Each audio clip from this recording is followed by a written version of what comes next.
بسم اللہ الرحمن الرحیم الحمد للہ رب العالمین والصلاة والسلام علی سید الانبیاء والمرسلین۔ نئے سال کا آغاز ہے اور اس نئے ہجری سال میں، اسلامی سال میں پہلا مہینہ محرم الحرام کا ہے، اور محرم الحرام کا مہینہ حرمت والے مہینوں میں سے ہے۔ اس کی حرمت کے بارے میں ہماری تاریخ میں، تاریخ روایات میں اور احادیث مبارکہ میں یہ بات آتی ہے کہ عرب معاشرے میں جہاں جاہلیت کا دورہ تھا، اس زمانے میں بھی لوگ حرمت والے مہینوں کا احترام کرتے تھے، اور 4 مہینے جو حرمت والے اللہ تعالیٰ نے قرآن حکیم میں بیان کیے، ان کا بڑا خیال رکھا جاتا تھا۔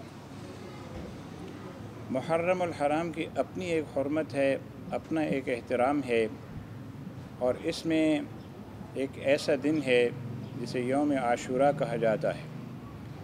اور عاشوراء جو ہے وہ اسلامی تاریخ سے بھی پہلے سے چلا آتا ہے۔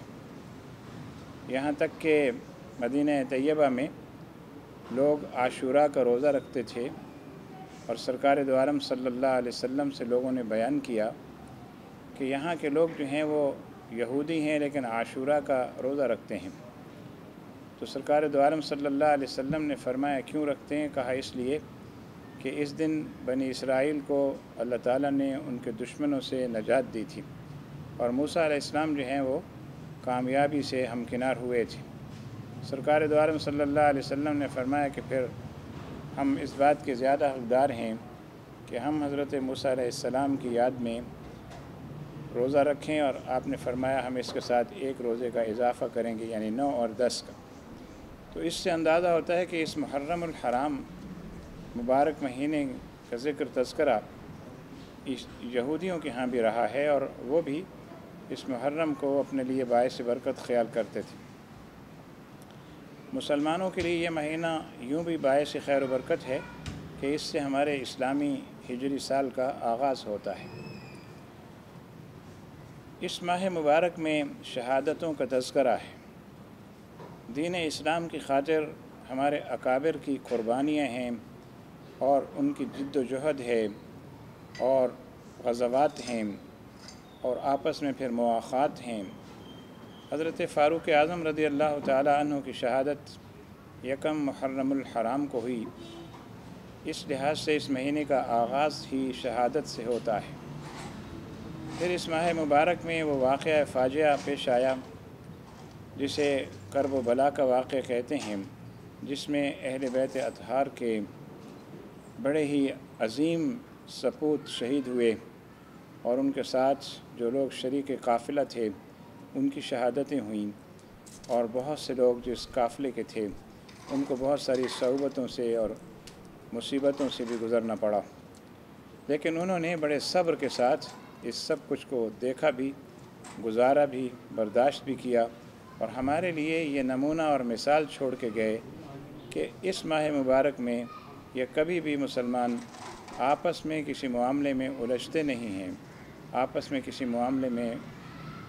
ایسی کوئی صورتحال پیدا ہونے نہیں دیتے جو ان کی وحدت کو پارا کرنے والی ہوتی ہے۔ اہل ایمان کا یہ فرض ہے اور ضرورت بھی ہے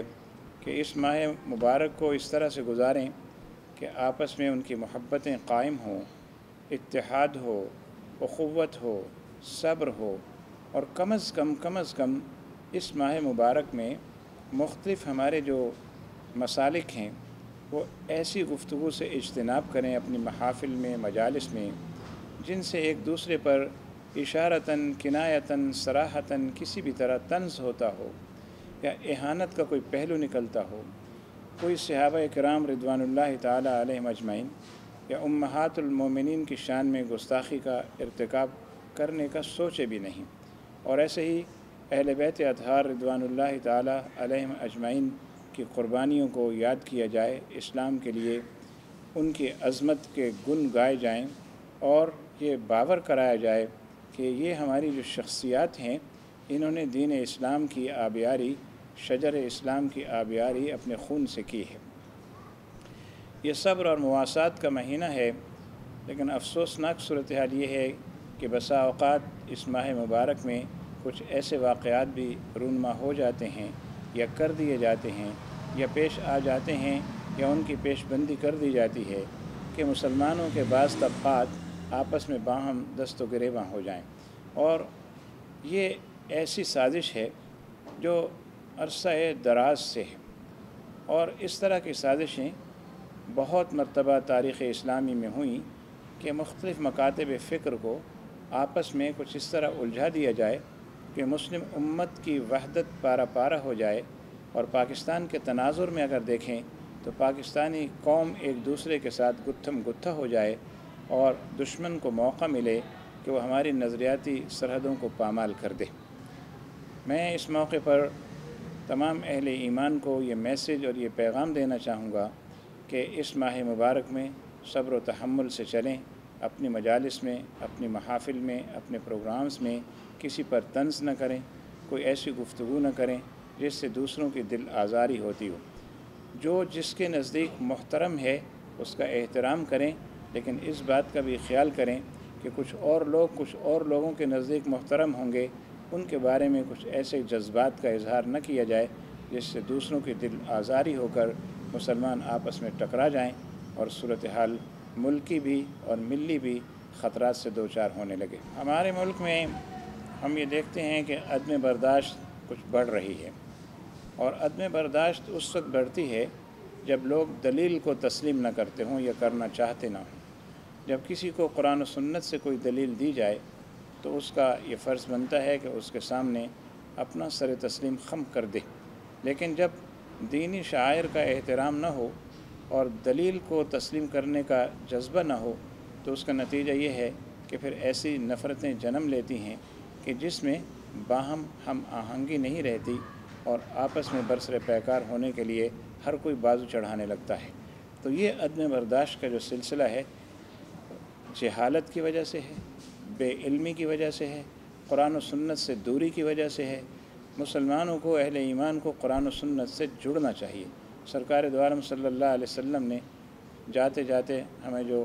تحفہ عطا فرمایا اس کے بارے میں خود یہ ارشاد فرمایا، میں تم میں دو چیزیں چھوڑ کے جا رہا ہوں، کتاب اللہ و سنتی، تو جب تک تم ان پہ کاربند رہو گے تو تم کامیاب رہو گے اور فلاح پاؤ گے۔ تو آج بھی اس بات کی ضرورت ہے کہ کتاب اللہ اور سنت مصطفیٰ کریم صلی اللہ علیہ وسلم کو لازم اپنے لیے کیا جائے اور اپنے اندر برداشت کا مادہ پیدا کیا جائے۔ جی، پیغام پاکستان کے حوالے سے یہ بات ہمارے میڈیا میں، ہمارے پرنٹ میڈیا میں، سوشل میڈیا میں بارہا یہ آ چکی ہے کہ اس کا مین مقصد پوری قوم کے اندر یکجہتی پیدا کرنا ہے اور سب کو ایک میسج پہ اکٹھا کرنا ہے، تاکہ سب مل کر قوم کے لیے ایک واحد قوم بنے اور وحدت کو برقرار رکھیں اور ملک کے اندر انتشار کو پیدا نہ ہونے دیں۔ اسی لیے ہمارے علماء کرام نے ملی یکجہتی کونسل بنائی۔